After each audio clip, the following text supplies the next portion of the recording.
성경의 숲을 걷다 오늘은 역대상 14장입니다. 다윗이 하나님의 궤를 예루살렘으로 옮기려던 일이 우사의 갑작스러운 죽음으로 인해 잠시 중단되었고 그 사이 하나님의 궤는 3개월 동안 오베데돔의 집에 머물게 되었습니다. 하지만 하나님은 다윗이 하나님의 궤를 운반하기로 결정한 것 자체를 귀한 믿음의 모습으로 보시고 그에게 3가지의 복을 주셨습니다. 오늘 역대상 14장은 다윗의 열심에 대한 하나님의 보상 이야기입니다. 오늘 14장의 구절을 보면 첫째 1절에서 2절까지 다윗이 궁전을 건축하는 이야기고요. 둘째는 3절에서 7절까지 다윗이 예루살렘에서 낳은 자녀들의 소개입니다. 셋째는 8절에서 17절까지 다윗이 2번의 블레셋과의 전쟁에서 승리한 이야기예요. 한 가지 우리가 좀 생각할 것은 사무엘 하에서 소개되는 순서와 역대상 14장의 이야기가 약간 다릅니다. 그러나 이것은 하나님께서 다윗에게 주셨던 복을 설명하기 위함입니다. 그리고 이 세 이야기 모두 3개월 동안 성취된 것은 아닙니다. 그러므로 본문이 말하고자 하는 바는 하나님께서는 법궤를 운반하려는 다윗의 믿음의 결단에 만족하시고 철저히 보상하신다는 그런 말씀인 것입니다. 첫 번째 단락부터 보시면요. 하나님께서는 다윗이 언약궤를 운반하는 데 대한 보상으로 도로왕 히람을 통해서 다윗의 궁전을 건축하게 하셨습니다. 궁전은 왕의 권위를 나타내고요. 그리고 다윗이 이제 이스라엘의 실제적인 군주가 되었다는 사실을 알리는 중요한 상징적 건물이었고 다윗 왕국의 본격적인 출발을 알리는 구체적인 신호탄이었던 것입니다.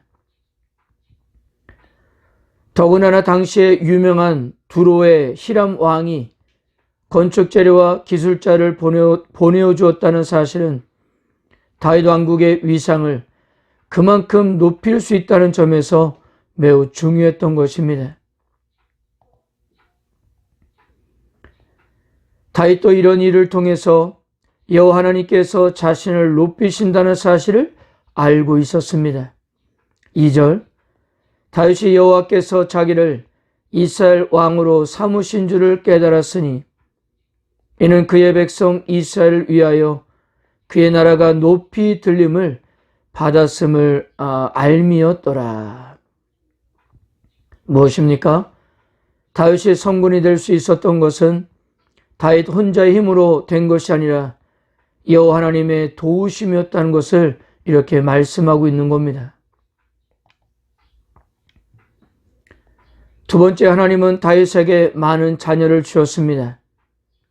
역대상 3장에서도 이미 한 번 언급되었는데요. 이것은 다윗이 하나님의 복을 받았다는 증거로서 그리고 다윗 왕국이 굳건하다는 것을 보여주는 증거로 이것에 다시 한번 반복되고 있는 것입니다. 3절입니다. 다윗이 예루살렘에서 또 아내들을 맞아 다윗이 다시 아들들과 딸들을 낳았으니 고대의 간섭에 의하면 많은 수의 아내와 자녀들을 거느리는 것은 왕의 권위와 힘이 그만큼 막강하다는 의미였던 것입니다. 다윗이 헤브론에서뿐만 아니라 예루살렘에서 다시 자녀를 낳았다는 것은 다윗 왕국의 지속적인 안정과 번영을 의미하는 거였어요. 그러므로 왕궁의 건축이 다윗 왕국의 대적인 위상을 높였다고 한다면 많은 자녀의 출산은 다윗 왕국이 내부적으로 안정되고 튼튼하게 세워주고 있음을 보여주고 있는 것입니다.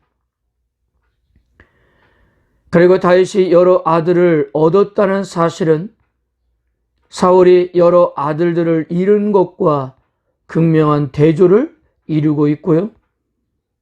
또한 다윗의 후계자가 솔로몬이라는 사실은 그 왕국이 조금도 흔들림이 없게 되었다는 이 사실도 보여주고 있는 것입니다. 이처럼 다윗 왕의 흥황은 실로 완전하고 완벽했던 것입니다. 하나님께 묻기 위해 언약궤를 예루살렘으로 운반하기로 결정한 다윗에게 하나님은 풍성한 복을 허락해 주었던 것입니다.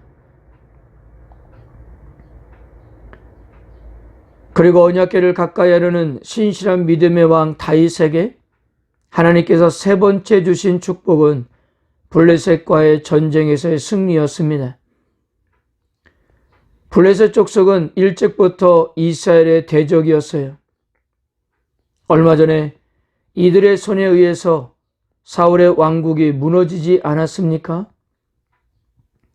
그래서 이들은 다윗이 온 이스라엘의 왕이 되었다는 소식을 접하자마자 다윗의 왕권이 확고히 세워지기 전에 다윗을 꺾어 놓기 위하여 싸움을 걸어온 것입니다. 그들은 이미 이스라엘 깊이 들어와서 르바임 골짜기에 진을 치고 있었어요.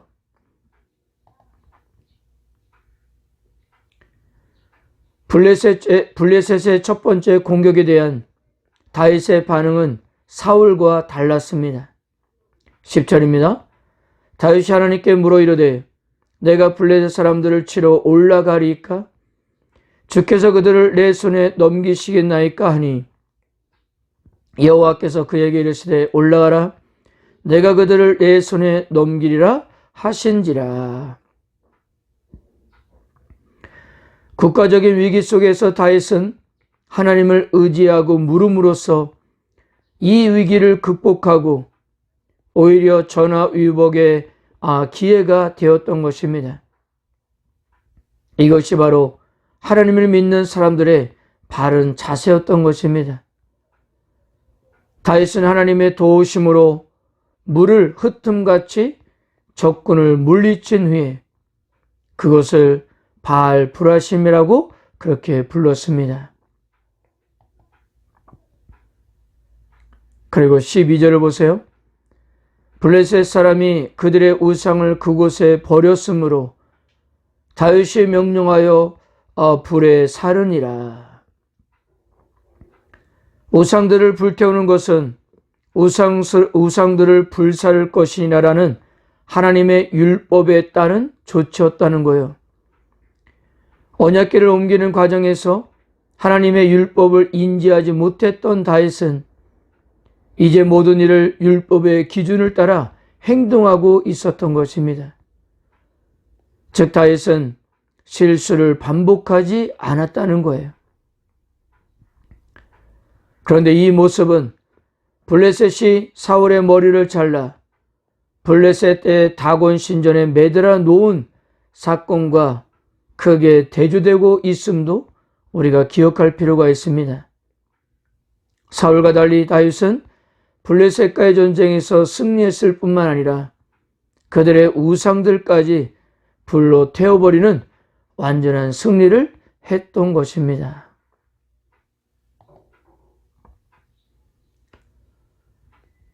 블레셋은 전열을 가다듬고 두 번째 공격을 감행했는데요. 이번에도 다윗은 하나님께 물어보았습니다. 14절과 15절 다윗이 또 하나님께 묻자온데 하나님이 이르시되 마주 올라가지 말고 그들 뒤로 돌아 뽕나무 숲을 맞은편에서 그들을 기습하되 뽕나무 꼭대기에서 걸음 걷는 소리가 들리거든 곧 나가서 싸우라. 너보다 하나님이 앞서 나가서 블레셋 사람들의 군대를 치리라 하신지라. 하나님께서는 다시 구하고 있는 다윗에게 전쟁에서 승리할 수 있는 방법을 자세하게 설명해 주었습니다. 다윗은 그대로 순종하였고 또다시 승리할 수가 있었습니다. 16절 이에 다윗이 하나님의 명령대로 행하여 블레셋 사람들의 군대를 쳐서 기본에서부터 게셀까지 이르렀더니. 결국 이 두 번의 전쟁으로 블레셋은 이제 더 이상 이스라엘을 위협하는 세력이 되지 못했고요. 주변 나라들도 이 사실을 알게 되었습니다. 17절, 다윗의 명성이 온 세상에 퍼졌고 여호와께서 모든 이방 민족으로 그를 두려워하게 하셨더라. 바로 이것은 하나님만이 하실 수 있는 일이었던 것입니다. 사랑하는 성도 여러분, 우리들이 이 땅을 살아가다 보면 여러 가지 위기에 직면할 때가 있습니다. 인생의 그 위기 앞에서 우리들은 어떻게 해야 할까요? 사울과 다윗은 블레셋이라는 동일한 문제 앞에서 그들의 선택은 달랐습니다. 사울은 하나님께 묻지도 않는 반면 다윗은 위기를 만날 때마다 하나님께 아뢰습니다. 솔직히 블레셋은 사울이 상대하기가 버거운 존재였고 다윗에게도 상대하기 버거운 존재였습니다. 그런데 그 버거운 존재를 만났을 때 두 사람의 자세는 달랐다는 거예요. 사울은 그 순간 하나님을 생각하지 못했지만 다윗은 그 순간 하나님만을 떠올렸고 하나님께 부르짖었습니다. 이 다윗의 모습은 오늘날 우리들이 갖춰야 할 모습입니다. 어떤 일이든 여러분들이 감당하기 어려운 상황에서 하나님께 묻고 아뢰고 간구해 보세요. 하나님께서는 당신의 방법으로 우리들의 삶을 인도해 주실 것입니다.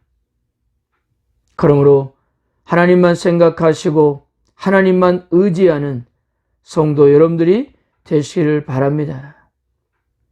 하나님은 오늘도 우리들의 삶을 도우실 것입니다. 아멘.